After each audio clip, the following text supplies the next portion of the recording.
ഹബീബായ മുഹമ്മദുർ റസൂലുള്ളാഹി സ്വല്ലല്ലാഹു അലൈഹി വസല്ലമ തങ്ങൾ ബഹുമാനപ്പെട്ടവർ സ്വഹാബത്തുൽ കിറാമിന്റെ മുമ്പിൽ ഒരുപാട് കാര്യങ്ങൾ പഠിപ്പിച്ചു കൊടുക്കും. സ്വഹാബികൾ അത് പഠിക്കും, തങ്ങളുടെ ഭാര്യമാരോട് പോയി പറയും, അവർ പഠിക്കും, അവരെ തങ്ങളുടെ മക്കൾക്ക് പഠിപ്പിച്ചു കൊടുക്കും. അങ്ങനെ പ്രവാചകർ സ്വല്ലല്ലാഹു അലൈഹി വസല്ലമ തങ്ങൾ ഒരിക്കൽ അവിടുന്ന് പഠിപ്പിച്ചു മനോഹരമായ ഒരു പ്രാർത്ഥന. നിങ്ങൾക്ക് എന്തെങ്കിലും ഒരു പ്രയാസം വന്നാൽ, നിങ്ങൾക്കൊരു മുസീബത്ത് വന്നാൽ, നിങ്ങൾ അല്ലാഹുവിനോട് ഇങ്ങനെ ദുആ ചെയ്യണേ. എങ്ങനെ ദുആ ചെയ്യണേ? അല്ലാഹുമ്മ അജിർനി ഫീ മുസീബതി വ അഖ്ലിഫ് ലീ ഖൈറൻ മിൻഹാ. അല്ലാഹുവേ, ഈ വിപത്തിൽ എനിക്ക് നീ കാവൽ നൽകണം, ഇതിനേക്കാൾ ഉത്തമമായ ഒരവസ്ഥയെ എനിക്ക് നീ നൽകുകയും വേണം. ഇങ്ങനെ നിങ്ങൾക്കൊരു ബുദ്ധിമുട്ടുണ്ടായാൽ നിങ്ങളതിൽ പരിതപിക്കുകയല്ല, നിങ്ങളതിൽ അല്ലാഹുവിനെ സംശയിക്കുകയല്ല, നിങ്ങളതിൽ ആരെങ്കിലും ശപിക്കുകയല്ല, നിങ്ങൾ ഇങ്ങനെ ദുആ ചെയ്യണമെന്ന് ഹബീബായ പ്രവാചകർ സ്വല്ലല്ലാഹു അലൈഹി വസല്ലമ തങ്ങൾ സ്വഹാബികളോട് പഠിപ്പിച്ചു കൊടുത്തു. സ്വഹാബികളുടെ കൂട്ടത്തിൽ മുഹമ്മദുർ റസൂലിന്റെ പ്രിയങ്കരനായ സ്വഹാബിയാണ് ബഹുമാനപ്പെട്ട സയ്യിദുനാ ബഹുമാനപ്പെട്ട പ്രവാചകർ സ്വല്ലല്ലാഹു അലൈഹി വസല്ലമ തങ്ങളുടെ പ്രിയങ്കരനായ ഒരു സ്വഹാബി തന്റെ വീട്ടിലേക്ക് പോയി തന്റെ പ്രിയപ്പെട്ട ഭാര്യക്ക് അബൂ സലമ റളിയല്ലാഹു അൻഹു, സ്വഹാബികളുടെ കൂട്ടത്തിൽ ഉണ്ടായിരുന്ന അബൂ സലമ റളിയല്ലാഹു അൻഹു തന്റെ വീട്ടിലേക്ക് പോയി തന്റെ ഭാര്യയായ ഉമ്മു സലമയോട് പറഞ്ഞു, പെണ്ണേ, ഇന്ന് പ്രവാചകൻ ഇങ്ങനെ ഒരു ദുആ പഠിപ്പിച്ചിട്ടുണ്ട്. ആ ദുആയുടെ രൂപം ഇങ്ങനെയാണ്: നിങ്ങൾക്കൊരു വിപത്ത് വന്നാൽ, നിങ്ങൾക്കൊരു പ്രയാസം വന്നാൽ, നിങ്ങൾ ഇങ്ങനെ അല്ലാഹുവിനോട് ദുആ ചെയ്യണേ. അങ്ങനെ ആ ദുആ അവരങ്ങ് പഠിച്ചു. അങ്ങനെയാ വേണ്ടത്. നിങ്ങളൊന്ന് പോയി പണി നോക്കിയാണ് ഈ നേരം ചാത്ത നേരത്തെ ഒരു ദുആ പഠിപ്പിക്കുക എന്ന് ചോദിക്കാതെ അവരതങ്ങ് പഠിച്ചെടുത്തു. കാലം മുന്നോട്ട് നീങ്ങിയപ്പോൾ ബഹുമാനപ്പെട്ട പ്രവാചകർ സ്വല്ലല്ലാഹു അലൈഹി വസല്ലമ തങ്ങളെയും സ്വഹാബികളെയും വല്ലാതെ ദുഃഖഭരിതമാക്കിക്കൊണ്ട് അബൂ സലമ ലോകത്തോട് വിട പറഞ്ഞു. എന്റെ പ്രിയപ്പെട്ട സഹോദരിമാരെ, ഒരു പെണ്ണിന്റെ ഏറ്റവും വലിയ സങ്കടം അവളുടെ പിതാവ് മരിക്കലല്ല, അവളുടെ മക്കൾ മരിക്കലല്ല. ഒരു പെണ്ണിനെ സംബന്ധിച്ചിടത്തോളം അവരുടെ യൗവനത്തിൽ അവരുടെ ഭർത്താവ് വിട പറയുക എന്നത് അവരുടെ ജീവിതത്തിലെ ഏറ്റവും വലിയ പ്രതിസന്ധിയാണ്. തന്റെ താങ്ങായ ആൾ, തന്റെ തണലായ ആൾ, തന്റെ രാവുകളെ പകലാക്കിയ ആൾ, എല്ലാ സങ്കടങ്ങളിലും തനിക്ക് സാന്ത്വനമേകുന്നയാൾ ലോകത്തോട് വിട പറയുന്നത് ഒരു പെണ്ണിന്റെ ഏറ്റവും വലിയ പരീക്ഷണമാണ്. അങ്ങനെയുള്ള പരീക്ഷണങ്ങളൊക്കെ നേരിട്ട ഉമ്മമാരിവിടെ ഉണ്ടാകും. അങ്ങനെ നേരിട്ട ഉമ്മമാരുടെ മക്കൾ ഇവിടെ ഇരിക്കുന്നില്ലേ? ഞാൻ എത്രയോ ആളുകളെ കണ്ടിട്ടുണ്ട്. അങ്ങനെ നമ്മളുടെയൊക്കെ നാടുകളിൽ എത്രയോ ആളുകളുണ്ട്. നമ്മളുടെ ഉമ്മമാരൊക്കെ വീട്ടിൽ ഭക്ഷണം ഉണ്ടാക്കുമ്പോ ആ സമയത്ത് പാടത്ത് പണിക്ക് പോകുന്നവർ. വിനീതനായ ഞാനൊരു സ്ഥലത്ത് പ്രസംഗത്തിന് വേണ്ടി പോയപ്പോ ഒരു ചെറുപ്പക്കാരൻ അയാളുടെ വീട്ടിലേക്ക് എന്നെ കൂട്ടിക്കൊണ്ടുപോയി. ഞാൻ പോയപ്പോ ആ സഹോദരന്റെ വീട്ടിൽ അയാളുടെ ഉമ്മയുണ്ട്, വയോവൃദ്ധയായ ഉമ്മ. ആ ഉമ്മയുടെ കഴുത്തിൽ നിറയെ ആഭരണങ്ങൾ, ആ ഉമ്മയുടെ കൈകളിൽ നിറയെ വളകൾ.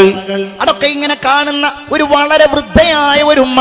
പക്ഷേ സാധാരണ സ്ത്രീകളെക്കാൾ സ്വർണ്ണാഭരണങ്ങളുണ്ട്.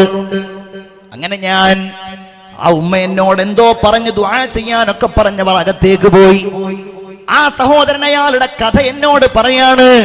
അയാൾ 8ാമത്തെ വയസ്സിൽ അയാൾ സ്കൂളിൽ 3ാം ക്ലാസ്സിൽ പഠിക്കുമ്പോ അയാളുടെ ഉപ്പ ലോകത്തോട് വിട പറഞ്ഞു. എത്രേ, അയാൾക്കൊരു അനുജനും ഒരു അനിയത്തിയും.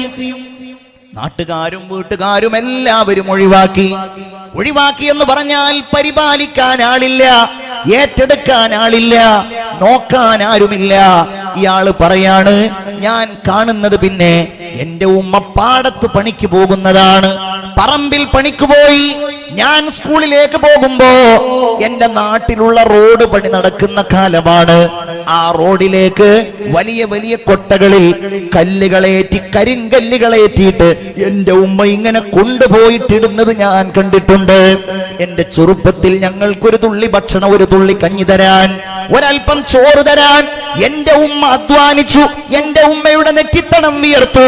ചെറുപ്പത്തിൽ ഞാൻ എന്റെ ഉമ്മയെ കാണുമ്പോ ഒരു തരി പൊന്നു പോലും എന്റെ ഉമ്മയുടെ കാതിലോ കഴുത്തിലോ ഇല്ല. ഞാൻ പഠനം നിർത്തിയിട്ട് ഞാൻ പണിക്ക് പോകാൻ തുടങ്ങി. 50 രൂപയും 100 രൂപയും ഒക്കെ വൈകുന്നേരം ഞാൻ എന്റെ ഉമ്മയുടെ കയ്യിൽ കൊടുക്കുമ്പോ പൊട്ടിക്കരഞ്ഞുകൊണ്ട് എന്റെ ഉമ്മ എന്നെ ചേർത്ത് പിടിച്ചിട്ട് എനിക്ക് വേണ്ടി ദുആ ചെയ്യുമായിരുന്നു. എന്റെ പെങ്ങളും എന്റെ അനിയനും ഒക്കെ വളർന്നു വന്നു. എന്റെ ഏറ്റവും വലിയ ലക്ഷ്യം നല്ലൊരു വീടുണ്ടാക്കണം, നല്ല വാഹനം വാങ്ങണം. എന്റെ ഉമ്മയുടെ കാതിലും കഴുത്തിലും കൈകളിലും സ്വർണങ്ങൾ കൊണ്ട് മൂടണം. എന്റെ ഉമ്മ എനിക്ക് വേണ്ടി ദുആ ചെയ്തതിനാൽ, വിധവയായ എന്റെ ഉമ്മ എനിക്ക് വേണ്ടി പ്രാർത്ഥിച്ചതിനാൽ മുഴുവൻ സങ്കടങ്ങളും മടക്കി വെച്ചിട്ട് മക്കളായ ഞങ്ങളെ പോറ്റാൻ വേണ്ടി പാടത്ത് പണിക്ക് പോയ എന്റെ ഉമ്മയെ പോറ്റാൻ വേണ്ടി ഞാൻ പണിക്കിറങ്ങിയതിനാൽ അള്ളാഹു എന്നെ സ്വീകരിച്ചു. ഇന്ന് ഈ നാട്ടിലെ ഏറ്റവും വലിയ വീട് എന്റെ വീടാ, ഏറ്റവും നല്ല വാഹനം എന്റെ അടുക്കലാണ്. എന്റെ ഉമ്മാക്ക് ഞാൻ എത്രയോ സ്വർണ്ണാഭരണങ്ങൾ എന്റെ ഉമ്മയുടേതായിട്ടുണ്ട് എന്ന് പറയുമ്പോ ഞാൻ ഓർത്തുപോയത് ഒരു ഹദീസാണ്. പ്രിയപ്പെട്ടവരെ, അള്ളാഹുവിന്റെ ഹബീബ് പറയാണ്, അനവംറഅതുൻ സുഫആഉൽ ഖദ്ദൈൻ, ഞാനും ഒരു പെണ്ണും സ്വർഗത്തിൽ ഇങ്ങനെയാണ്. ആ പെണ്ണിന്റെ പ്രത്യേകത എന്താണ്? അവരുടെ കവിളുകൾ ചുവന്നു പോയിട്ടുണ്ട്. എങ്ങനെയാണ് ചുവന്നു പോയത്? അവളുടെ ഭർത്താവ് മരിച്ചു പോയിട്ട് മറ്റൊരു വിവാഹം കഴിക്കാൻ അവൾക്ക് സൗന്ദര്യമുണ്ട്, അവൾക്ക് ആരോഗ്യമുണ്ട്. പക്ഷേ ആ വിവാഹത്തിലൂടെ അവൾക്കുണ്ടായ അനാഥനായ കുഞ്ഞുങ്ങളെ പരിപാലിക്കാൻ വേണ്ടി മറ്റൊരു കല്യാണം നടത്താതെ ക്ഷമിച്ചു നിന്ന പെണ്ണുണ്ടല്ലോ. ഞാനും അവരും സ്വർഗത്തിൽ ഇങ്ങനെയാണെന്ന് ലോകത്തിന്റെ മുത്തേ നബി മുഹമ്മദ് മുസ്തഫ സല്ലല്ലാഹു അലൈഹി വസല്ലം ഇവിടെ ഇരിക്കുന്നുണ്ടാകും. അങ്ങനെയുള്ള ഉമ്മമാരുടെ മക്കൾ, അങ്ങനെയുള്ള പ്രിയപ്പെട്ടവരുടെ മക്കൾ ഞാൻ പറഞ്ഞുകൊണ്ടുവന്നത് ബഹുമാനപ്പെട്ട സയ്യിദുനാ അബൂ സലമ റളിയല്ലാഹു അൻഹു ലോകത്തോട് വിട പറഞ്ഞപ്പോൾ ഉമ്മു സലമക്ക് സങ്കടമായി, സ്വഹാബികൾക്ക് സങ്കടമായി. അവരെല്ലാവരും ആ സങ്കടക്കടലിൽ നീന്തുമ്പോ ഉമ്മു സലമ ഇരിക്കുമ്പോ ബഹുമാനപ്പെട്ടവരുടെ ഹൃദയത്തിലേക്ക് ഈ ഒരു വചനം ഓർമ്മ വരികയാണ്. ഏത് വചനം? നിങ്ങൾക്ക് എന്തെങ്കിലും ഒരു പ്രയാസമുണ്ടായാൽ നിങ്ങൾ അല്ലാഹുവിനോട് ഇങ്ങനെ ദ്വാരക്കണേ. എങ്ങനെ? അല്ലാഹുമ്മ അജിർനി ഫീ മുസീബതി, പടച്ചോനെ ഈ ഒരു വിപത്തിൽ എനിക്ക് നീ കാവൽ താ. വഅഖ്ലിഫ് ലീ ഖൈറൻ മിൻഹാ, അല്ലാഹുവിന്റെ ഹബീബ് സല്ലല്ലാഹു അലൈഹി വസല്ലമ തങ്ങൾ പഠിപ്പിച്ചു കൊടുത്ത ദുആ ഇങ്ങനെ ചെയ്യാൻ തുടങ്ങി. എന്ന് പറഞ്ഞാൽ ഭർത്താവ് ഭാര്യക്ക് പഠിപ്പിച്ചു കൊടുത്ത ആ ദുആ അങ്ങ് ദുആ ചെയ്തു. ചെയ്ത് ചെയ്ത് ചെയ്ത് എന്താണ്? പടച്ചോനെ ഇതിനേക്കാളും എനിക്ക് നല്ലത് തരണേ. ഇവര് തന്നെ പറയുന്നുണ്ട്, ഞാനത് ദുആ ചെയ്യുമ്പോഴും ചിന്തിക്കുന്നുണ്ട്, ഇതിനേക്കാൾ നല്ലത് എനിക്ക് എവിടുന്ന് കിട്ടാനാണ്? മൻ യകൂനു ലി ഖൈറൻ മിൻ അബീ സലമ, അബൂ സലമയേക്കാൾ നല്ല ഒരാളെ എനിക്ക് ഇനി എവിടെ നിന്ന് കിട്ടാനാണ്? പക്ഷേ അവര് പറയുന്നു, ഫലമ്മൻ ഖലത ഇദ്ദതി ഖാതബനി റസൂലുള്ളാഹ്, എന്റെ ഇദ്ദ കഴിയേണ്ട താമസം എന്നെ കല്യാണം അന്വേഷിച്ചു അബൂ സലമ എന്നല്ല, തൂക്കു ജാമൻ കൂജാ, തൂക്കു ജാമൻ കൂജാ. നബിയെ, നിങ്ങൾ എവിടെയാണ്? ഞങ്ങൾ എവിടെയാണ്? തു അമീറേ ഹറം മൈ ഫഖീറേ അജം, അങ്ങ് ഹറമുകളുടെ നായകനാണ്, ഞാൻ അനറബികളിലെ ഒരു ദരിദ്രനാണ്. ഇൽഹാം ഹേ ജാമാ തേരാ, ഖുർആൻ ഇമാമാ ഹേ തേരാ. നബിയെ, അങ്ങയുടെ വസ്ത്രം പരിശുദ്ധമായ ഖുർആനാണ്, അങ്ങയുടെ തലപ്പാവായിട്ട് അങ്ങ് അണിഞ്ഞിരിക്കുന്നത് പരിശുദ്ധമായ ദിവ്യബോധനങ്ങളാണ്. മിമ്പർ തേരാ അർശേ ബരി യാ റഹ്മത്തൽ ലിൽ ആലമീൻ. കരുണാവാനായ പ്രവാചകരാണ് ഉമ്മു സലമയെ കല്യാണം ആലോചിക്കുന്നത്. ലോകത്തുള്ള മുഴുവൻ ആളുകളുടെയും ഉമ്മയായി, ഉമ്മുൽ മുഅ്മിനീനായി ഉമ്മു സലമ വാഴ്ത്തപ്പെടുകയാണ്. അപ്പൊ നമ്മുടെ വീടുകൾ, നമ്മുടെ മദ്രസകൾ സ്വർഗത്തിലേക്കുള്ള ഇടമാക്കണം നമ്മൾ. റൗളത്തും മിൻ റിയാദിൽ ജന്നാ. ഒരു ഹദീസ് കൂടെ ഞാൻ ഉദ്ധരിക്കട്ടെ. ഹബീബായ പ്രവാചകര് പറയുകയാണ്, ദഖൽതുൽ ജന്ന, ഞാൻ സ്വർഗ്ഗത്തിൽ കടന്നു. ഫഇദാ ഫീഹി റുമൈസ, ഞാൻ അവിടെ റുമൈസയെ കണ്ടു. ഇംറഅതു അബീ ത്വൽഹ, അബൂ ത്വൽഹയുടെ ഭാര്യയായ റുമൈസയെ ഞാൻ അവിടെ കണ്ടു. എന്റെ പ്രിയപ്പെട്ട ഉമ്മമാരെ, നിങ്ങളൊക്കെ റുമൈസയെ പോലെ സ്വർഗത്തിൽ കടക്കണ്ടേ? സ്വർഗത്തിലുള്ള സ്ത്രീകളുടെ നേതാക്കൾ 4 ആളുകളാണ്. അവരിൽ 2 ആളുകളെ ഖുർആൻ തന്നെ പറഞ്ഞിട്ടുണ്ടല്ലോ. ലറബല്ലാഹു മസലൻ ലില്ലദീന ആമനൂ വലറബല്ലാഹു മസലൻ ലില്ലദീന ആമനൂ. വിശ്വസിച്ച ആളുകൾക്ക് മുഴുവൻ അവർ മാതൃകയാണല്ലോ. ആസിയ ബീവിയും മറിയം ബീവിയും ബഹുമാനപ്പെട്ട ഖദീജ ബീവിയും ഫാത്തിമ ബീവിയും അവിടുന്ന് പറയാണ്, ഞാൻ സ്വർഗത്തിൽ റുമൈസയെ കണ്ടു. റുമൈസയെ എന്തുകൊണ്ടാ കണ്ടത്? റുമൈസയുടെ പേര് ഉമ്മു സുലൈം എന്നായിരുന്നു. ഉമ്മു സുലൈം റളിയല്ലാഹു അൻഹാ. എല്ലാവരും ഒന്ന് പറയൂ, സയ്യിദത്തുനാ ഉമ്മു സുലൈം റളിയല്ലാഹു അൻഹാ. സ്വർഗത്തിലൊരു പെണ്ണ് കടക്കാൻ എന്തൊക്കെ കാര്യങ്ങളുണ്ടോ അത് മുഴുവൻ ഉണ്ടായിരുന്നു. എന്തൊക്കെ പ്രത്യേകം. ഒരൊറ്റ ഉദാഹരണം പറയാം. മുഹമ്മദുർ റസൂൽ മദീനയിൽ വന്നപ്പോൾ ഓരോരുത്തർ റസൂലുള്ളാഹിക്ക് ഓരോ സമ്മാനങ്ങൾ കൊടുക്കുകയാണ്. എന്താ സമ്മാനം? ഓരോരുത്തർ ഓരോന്ന്. ചിലർ കാരക്ക, ഈത്തപ്പഴം, ഭക്ഷണം. ഓരോരുത്തർ വീട്ടിലേക്ക് വിളിക്കുന്നു. ഉമ്മു സുലൈമും വന്നു ഒരു സമ്മാനവുമായിട്ട്. എന്താ സമ്മാനം? തന്റെ മകൻ. നബിയെ, നിങ്ങൾക്കുള്ള സമ്മാനം എന്റെ മകനാണ്. സ്വർഗത്തിൽ അങ്ങനെ കിടക്കണം. എന്തേ? അച്ഛനമ്പലത്ത് 80 ലക്ഷത്തോളം രൂപ ചെലവാക്കി മദ്രസ ഉണ്ടാക്കിയ നിങ്ങൾക്ക് എന്തേ റുമൈസയുടെ മാതൃക പാലിക്കാൻ കഴിയില്ലേ? നിങ്ങൾക്കതാവാം. എങ്ങനെ? കൃത്യമായി നിങ്ങളുടെ മക്കളെ നിങ്ങൾ മദ്രസയിലേക്ക് പറഞ്ഞേക്കുമ്പോ, ഭൗതികമായ താല്പര്യങ്ങൾ നിങ്ങൾ ഒഴിവാക്കുമ്പോ, ആ മദ്രസയിലേക്ക് മക്കളെ പറഞ്ഞേച്ചിട്ട് അവരുടെ ഖുർആൻ പാരായണവും ഇബാദത്തുകളും നിങ്ങൾ ശ്രദ്ധിക്കുമ്പോ, അത് റുമൈസ ബീവി ചെയ്തതിന്റെ ഒരു രൂപമാണ്. തന്റെ മകനായ അനസ് ബിൻ മാലിക്കിനെ കയ്യിൽ പിടിച്ചിട്ടത്, നബിയെ, ഇത് നിങ്ങൾക്കുള്ളതാണ്. അള്ളാഹുവേ, എന്റെ മോൻ നിനക്ക് ഇബാദത്ത് ചെയ്യുന്നയാളാണ്. അതിൽ കുറച്ചും കൂടെ അപ്പുറത്തുണ്ട്. അതാരാണ്? ഞാൻ എൻ്റെ കാര്യം പറയല്ല. 10ാമത്തെ വയസ്സിലാണ് ദാറുൽ ഹുദയിലേക്ക് എന്നെ കൊണ്ടുപോകുന്നത്. ഇപ്പം എൻ്റെ മോന് 9 വയസ്സായി, 5ാം ക്ലാസ്സിലാണ്. ഞാൻ എന്ന് പറയാൻ തുടങ്ങിയതാണെന്നറിയോ? പക്ഷേ വീട്ടുകാർക്ക് എന്തൊരു സങ്കടമാണ്. വീട്ടിലുള്ളവരത് പറയുമ്പോൾ ദേഷ്യപ്പെടും. അയ്യോ, ഇത്ര ചെറുപ്പത്തിലോ? അപ്പൊ ഞാൻ പിന്നെ പല സ്ഥലങ്ങളിലും പോകുമ്പോൾ അവിടുത്തെ കുട്ടികൾ, നമ്മൾ പഠിപ്പിക്കുന്ന നമ്മളുടെ കുട്ടികൾ, ഞാൻ ദാറുൽ ഹുദയുടെ ഒരു സ്ഥാപനത്തിൽ പിന്നെ ഉസ്താദാണ്. അപ്പൊ അവിടെ ചെല്ലുന്ന സമയത്ത് കുട്ടികളെ കാണുമ്പോൾ കുട്ടികളുടെ അമ്മമാരും വാപ്പാനൊക്കെ പറയുമ്പോൾ ഞാൻ അങ്ങനെ ചിന്തിക്കും, പടച്ചോനെ, നമ്മളുടെ അമ്മക്ക് ഈ ജാതി പ്രശ്നങ്ങളൊന്നും ഉണ്ടായില്ലല്ലോ. ഞാനും 10ാമത്തെ വയസ്സിൽ പോയതല്ലേ, 5ാം ക്ലാസ് കഴിഞ്ഞിട്ട് പോയതല്ലേ, ഒരു പ്രശ്നം ഉണ്ടായിരുന്നില്ലല്ലോ. ഒരിക്കൽ ഞാൻ അമ്മാനോട് ചോദിച്ചു, അമ്മ, നിങ്ങൾക്ക് നമ്മളോട് ഒരു സ്നേഹം ഉണ്ടായിരുന്നില്ലല്ലോ, അതെന്താണ് അങ്ങനെ പറയണത്? അല്ലേ, ഞാൻ പോകുന്നതിനെ പറ്റി നിങ്ങൾക്ക് യാതൊരു പരാതി. കാരണം നമ്മൾ പോയിട്ട് ദാറുൽ ഹുദയിൽ പോയിട്ട് ഓരോ ലീവിനും വരില്ല, ഞാൻ ഞങ്ങോട്ട് പോകുന്നില്ലേ എന്ന് പറഞ്ഞിട്ടാണ്. ഓരോ ലീവിനും വരും. നിങ്ങളൊക്കെ പഠിപ്പിക്കുന്ന ഈ മക്കളോടൊക്കെ ചോദിച്ചറിയും, ഞാൻ ഞങ്ങോട്ട് പോകുന്നില്ലയോ എന്ന് പറഞ്ഞ് കരയും. അപ്പം മാടമൊക്കെ ഓരോ പ്രസംഗങ്ങൾ, ഓരോ വർത്തമാനങ്ങൾ ഉണ്ടാവും. നീ ഈ മാസം കൂടെ പോ, അടുത്ത കൊല്ലം കൂടെ പോ, അടുത്ത കൊല്ലം കൂടെ പോ. അപ്പൊ പിന്നെ അത് പറഞ്ഞപ്പോഴാണ് ഉമ്മ പറയണത്, ആരാ പറഞ്ഞത്? നീ അങ്ങ് പോയാൽ, നീ ഇവിടെ നിന്ന് പോകുമ്പോൾ വാതിലിന്റെ അപ്പുറത്ത് നിന്നിട്ട് ഉമ്മാക്ക് ഒരു കരച്ചിലുണ്ടാവും, നമ്മളത് കാണൂല. ഈ ഉസ്താദുമാരുടെ ഒക്കെ കഥ അതാണ്. ഇവിടെ ഇരിക്കുന്ന മുതഅല്ലിമീങ്ങളെ, നിങ്ങളുടെ ഉമ്മമാരുടെ വാതിലിന്റെ പിന്നിൽ നിന്ന് അടക്കി പിടിച്ച തേങ്ങൽ നിങ്ങൾ കണ്ടിട്ടില്ല. അത് നിങ്ങൾക്ക് കാണണമെങ്കിൽ നിങ്ങൾക്ക് മക്കളുണ്ടായിട്ട് അവർ പോകുമ്പോൾ നിങ്ങളുടെ ഭാര്യ കരയുന്നത് നിങ്ങളൊന്ന് കാണണം. അപ്പോഴാണ് അത് കാണുക. ഉമ്മമാരാ കരച്ചിൽ നമ്മളെ കാണിച്ചില്ല. അതുകൊണ്ട് അൽഹംദുലില്ലാ, നമ്മൾ ഇങ്ങനെ ഈ സമുദായത്തോട് സംസാരിക്കുന്നു, ദീനിന്റെ ഖിദ്മത്തുകളിൽ ഏർപ്പെടുന്നു. അങ്ങനെയാണ് അവര് ചെയ്ത പണി. എന്താ?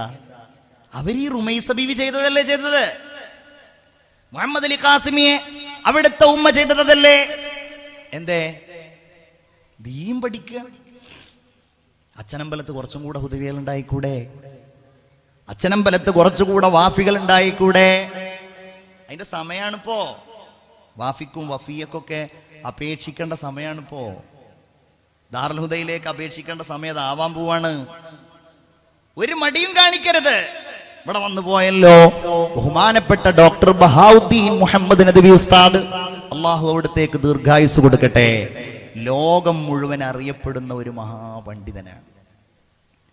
പക്ഷേ ഉസ്താദ് അതേതെങ്കിലും രീതിയിലുള്ള ആരെങ്കിലും പറഞ്ഞോ മറ്റുള്ളവരെ കൊണ്ട് പറയിച്ചോ ഉണ്ടാക്കിയെടുത്ത ഒരു നേട്ടമല്ല. ഉസ്താദിന്റെ അധ്വാനത്തിലൂടെ, ഉസ്താദിന്റെ ഗുരുവര്യന്മാരുടെ ഏറ്റവും ഉന്നതമായ പൊരുത്തത്തിലൂടെ ബഹുമാനപ്പെട്ട ഉസ്താദ് അവர்கள் അറിവുമായി ബന്ധപ്പെട്ട ഏതെല്ലാം മേഖലകളുണ്ടോ ആ മേഖലകളിൽ മുഴുവൻ ബഹുമാനപ്പെട്ട ബഹാവുദ്ദീൻ ഉസ്താദ് അവർക്ക് തസ്നീഫാത്തുകളുണ്ട്. പരിശുദ്ധമായ ഖുർആനിന് അവിടുന്ന് അർത്ഥമെഴുതുകയും അതിന്റെ വ്യാഖ്യാനങ്ങൾ ബഹുമാനപ്പെട്ടവർ എഴുതുകയും ചെയ്തിട്ടുണ്ട്.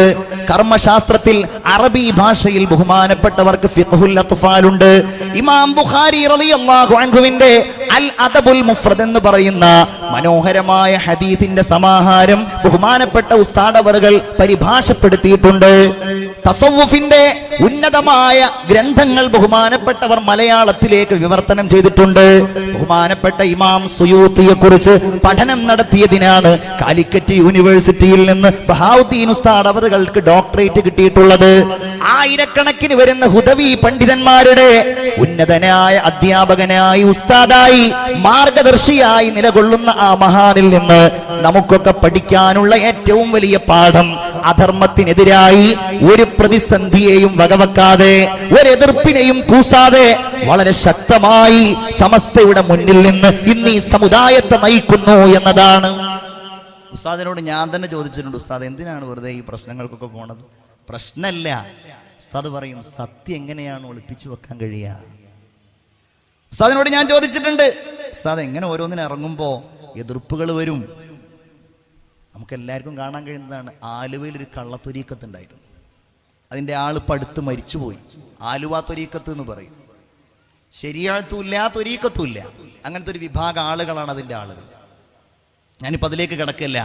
അതിനെതിരായി അത് തെറ്റാണെന്ന് ആർജവത്തോടെ പറയാൻ ഈ സമുദായത്തിൽ ആദ്യമായി തന്റെ നാവ് ഉപയോഗിച്ചത് ഞങ്ങളുടെ അഭിവന്ദ്യനായ ഗുരുവര്യരായിരുന്നു.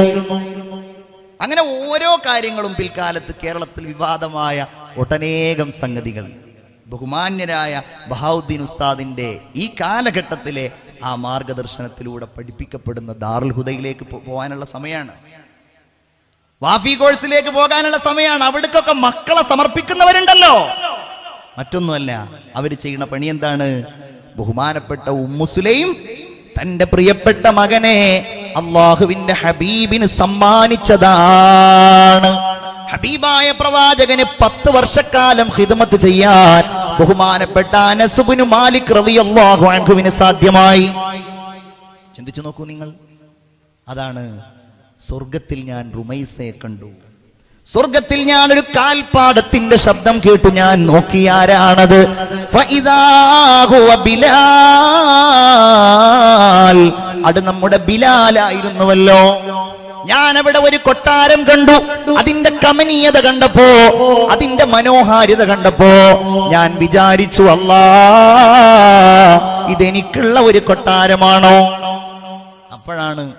അപ്പോഴാണ് അവിടെ വെച്ചൊരു വിളംബരം, ഇത് നിങ്ങൾക്കുള്ള കൊട്ടാരല്ല നബിയെ, ഹാദാ ഖസ്റുൽ ഉമറ, ഇത് ഉമറിനുള്ള കൊട്ടാരമാണ്. ഉമർ റളിയല്ലാഹു അൻഹു വെച്ച് ഇങ്ങനെ പറയാണ്, ഫതദക്കറതു ഗീറതക യാ ഉമർ, നിങ്ങളുടെ സമ്മതമില്ലാതെ ആ കൊട്ടാരത്തിലേക്ക് കടന്നാൽ നിങ്ങൾക്ക് എന്നോട് ദേഷ്യമാകുമോ എന്ന് ഞാൻ വിചാരിച്ചു പോയി. അതുകൊണ്ട് ഞാൻ ആ കൊട്ടാരത്തിലേക്ക് കടക്കാതെ തിരിച്ചു പോന്നുവെന്ന് മുഹമ്മദുർ റസൂലുള്ളാഹി സ്വല്ലല്ലാഹു അലൈഹി വസല്ലം. റളിയല്ലാഹു അൻഹു സ്വർഗത്തിന്റെ അവകാശി അല്ലാതിരിക്കുവോ? എല്ലാ യോഗ്യതയും നേടിയല്ലോ സ്വർഗത്തിന്റെ അവകാശിയാവാൻ. ഈമാനിന്റെ ശക്തി, ഇഖ്ലാസിന്റെ ശക്തി. ഞാൻ ഇനി അതിലേക്കൊന്നും കടക്കുന്നില്ല. ചുരുക്കത്തില് ഈ നന്മകളിലൂടെ നമ്മൾ ആഗ്രഹിക്കേണ്ടത് ആ സ്വർഗം മാത്രമാണ്. എല്ലാ നേട്ടങ്ങളും നേടിക്കഴിഞ്ഞിട്ട് സ്വർഗം ഉണ്ടാക്കുക എന്നുള്ളത് നടക്കൂല. ഞാൻ ഈ അടുത്ത് കേട്ടൊരു പാട്ടുണ്ട്, ആവതുണ്ടാകും കാലം അല്ലലില്ലാത്ത നേരം അല്ലാനെ ഓർക്കുവാനായി ധരിക്കല്ലേ നിന്റെ ഇല്ലായ്മയെല്ലാം നീങ്ങി ഇല്ലം ഉഷാറിൽ പൊങ്ങി അല്ലാഹനെ ഓർക്കുവാനായി ധരിക്കല്ലേ. വല്ലാത്ത വരികളാണത്. നിന്റെ ഇല്ലായ്മയൊക്കെ നീങ്ങിയിട്ട് നിന്റെ വീടൊക്കെ വലിയ വീടായിട്ട് പടച്ചോൻ ഓർക്കാന്ന് നീ വിചാരിക്കല്ലേ. അതിൽ ഒരു വരിയുണ്ട്, സ്വർഗലോകത്തിനു വേണ്ടി ഓടുന്നു ജോറിലായി, സ്വർഗലോകത്തിനു വേണ്ടി ഓടുന്നു ജോറിലായി, വാഴുന്നതോ എതിരായി, നിന്നെ താങ്ങിത്തലോടിക്കൊണ്ട് താഴത്തിടാതെ കണ്ട് പോറ്റുന്ന നാഥനെ നീ മറക്കല്ലേ.